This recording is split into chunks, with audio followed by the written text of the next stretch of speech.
Now for our story. It was almost 11:30. In the new supper club at the Brown Palace Hotel, the crowd which had gathered for the opening night was beginning to thin out. Ben Calvert had spent a great deal of his time this evening on the veranda which opened off the big room. He was never a very sociable man, and in his position as one of the wealthiest men in town, it cut him off from the easy familiarity which most Wakefield people had with one another. They were all in the same boat and shared a warmth together from which Ben, in his snobbery, was isolated. Oh, he'd talked to a few people and had danced once with his wife, Jessie. But he preferred sitting outside, rather enjoying his lonely feeling of superiority. There was one person, however, whom Ben definitely wanted to encounter this evening. Mario Descari, the young Italian who figures importantly in a plan Ben has in mind. Now, as Mario appears through the lighted doorway, Ben speaks from the shadowy corner where he is sitting. Good evening, Mario. Oh, hello, Mr. Calvert. I didn't see you there in the corner. How you doing, my boy? Having a good time? Oh, I sure am. This is a swell place. Yes, it is. They made quite a change in it, too. Used to be such a gloomy old hole.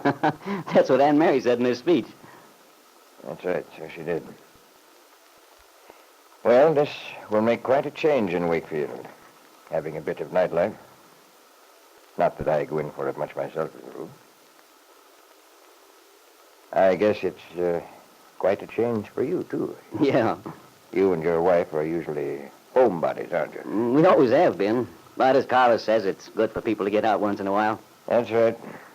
A little relaxation now and then is a good idea. Get you out of that same old routine. Your wife seems to be having a good time. I saw her a while back. She's looking very lovely. I'm just trying to find her now. That's all? Well, I think I can give you a tip. She was out here with Bill Meade. Was she? I wonder where she is now. She wasn't inside a minute ago. I believe they walked around to the front. Oh, I must have just missed her. Well, as long as she's with Bill, I don't need to worry. Isn't this rather a change in your family rules, Mario? I mean, letting your wife wander around? I always thought you kept pretty close tabs on her. Hell, I did, Mr. Calvert. That was a mistake, believe me. I got all these screwy ideas, and it made a lot of trouble. I don't say. What sort of trouble? Oh, you know, Mr. Calvert. I'd imagine things. Get sore at Carla and raise the dickens. That would make her feel lousy, and it was getting worse and worse. Anyway, that's all over now. Well, I'm glad to hear it. It may be that I'm a curious sort of duffer, Mario, but I can't help but wonder what brought about your change of heart. People don't usually make an about-face like that without a reason. No, I guess they don't. Well, it wasn't any one thing exactly. Just a bunch of things that all sort of happened at once. I got all hot under the collar, and Carla, she tried to make me see what a dope I was. And then I ran into Aunt Mary one day. Mary Lane, eh? What did she have to do with it? And she and I had a long talk, and she kind of made me look at things a different way. You know, instead of just letting off steam, she told me to think about Carla and how it was bothering her when I got mean. I'm nuts about Carla, Mr. Calvert, and I didn't want to make her unhappy. So I thought maybe Aunt Mary wasn't so crazy. Very interesting. No, I certainly wouldn't say that Mary Lane was crazy. I believe she knows just what she's doing. Yeah, she's one swell person. Anyway, everything's fine now. I guess some guys have to learn things the hard way. With me, it takes a lot to change my mind. But once I'm sure of something, that's that. I imagine you're the sort of person who doesn't fool around either, once you are sure. You go right ahead and do something about it. Yeah, you're right about that, Mr. Calvert. With me, it's all or nothing. Oh, well, I better go and find Carla. Being a farmer, I gotta get my sleep. I only hope Peggy and Bill won't want to stay till the place closes. Well, Mario, if they're not ready to go, I'd be very glad to give you a lift home. Oh, that's all right, Mr. Calvert. I don't think they'll mind. Besides, we're riding pretty high and mighty tonight. Bill's got a brand new car. New car, eh? Yeah, he's a lucky fella. And boy, is it a beauty. Kind of a reddish color. I guess you'd call it maroon. Well, if you have a ride in a brand new maroon job, I guess my black sedan offers no inducement. Well, thanks just the same, Mr. Calvert. I better get along now. Good night. Good night, Mario. Oh, here you are, Mario. I was looking for you. I was looking for you. Mr. Calvert said you'd gone around the front with Bill. I did, but when I got inside, you weren't there.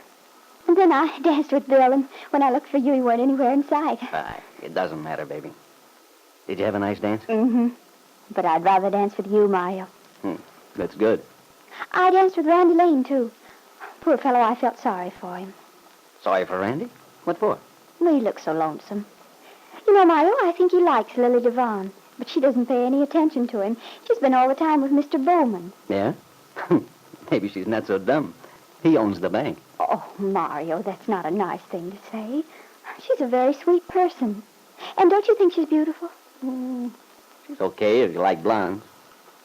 Me, I like big, dark eyes, dark hair. That's lucky for me. But really, this Lily's awfully pretty. And such a nice voice. I loved hearing her sing. Yeah, she can sing all right. You really think Randy Lane goes for her, huh? Well, he certainly talks about her a lot. Well, I'm not wishing him any hard luck, baby, but she looks to me as if she'd be hard to handle. Why do you say that, Mario? No. She's an entertainer, used to that kind of life. What kind of a wife would a girl like that make for a farmer? A good wife, if she loved him. Well, I don't know why we're worrying about it. Anyway, I'm too sleepy to worry about anything. Do you think Bill and Peggy are ready to leave? We can ask them. They probably won't mind. Well, if they aren't ready, Mr. Calvert said he'd take us home. He did? When did you talk to him? Just now, when I was looking for you. He's over there in the corner. That's funny. He's been there practically all evening. Guess he's not very sociable. Oh, Mr. Calvert's okay. He always treats me fine. Just the same, Mario, I don't trust him. You know, it's funny the way you're always running into him lately. What makes you say that, baby? I don't know. It's almost as if he did it on purpose. Oh, what for? Maybe he still wants to get hold of our farm. He always did, you know. Well, he doesn't need our farm, baby. He's got plenty of dough. I don't care if he has. I don't like him. Hey, be careful. He might hear you. Oh, Mario, do you think he can? Well, I don't know. Might as well be careful. Oh, why didn't I think of it? So thoughtless of me. I'd hate to have him mad at us. Don't worry about it. Mr. Calvert's not bothering his head about us. He's got better things to think about. Well, let's go inside, Mario. We might as well get ready to leave. Hey, wait a minute, baby. Where's your scarf? My scarf? Mario, it's gone. Oh, but I had it just a little while ago. It's gone now. The scarf you gave me. Oh, Mario. And I loved it so much. It's so beautiful. If I've lost it, I don't know what I'll do. No, don't get excited, baby. It's probably around somewhere. We'll find it. If we don't, I'll never forgive myself. Maybe somebody picked it up. Well, if they did, they must have taken it into the desk in case anyone asks for it. But suppose they decided to keep it for themselves. Why would anyone do a thing like that? It's the only one like it in the whole town. They'd never be able to use it because you'd know it was yours the minute you saw it. Yes. Well, yes, that's right, isn't it? So don't worry, sweetheart. Your scarf will turn up. It's got to. Besides, don't you remember? Here's your name on it. Carla Piscati. The shop in Paris where I bought it, I had them embroider it. So you see, anybody would know it was yours. As the young couple walked away, Ben looked thoughtful. They'd been right to fear the possibility that their voices could be overheard. Eavesdropping, Ben had heard the discussion of Carla's lost scarf, which was in his pocket since he'd picked it up earlier in the evening. A short while later, as Ben and Jessie went toward their parked car, Ben scanned the rows of automobiles until he found the one he wanted, a shiny maroon sedan, Bill's car, which Mario had described to him. Telling Jessie to go on ahead, Ben made a pretext to linger. Then he quietly opened the door of Bill's car and placed Carla's filmy scarf on the back seat. Yes, Mario, you'll find your wife's scarf. You'll find it just where Ben wants you to.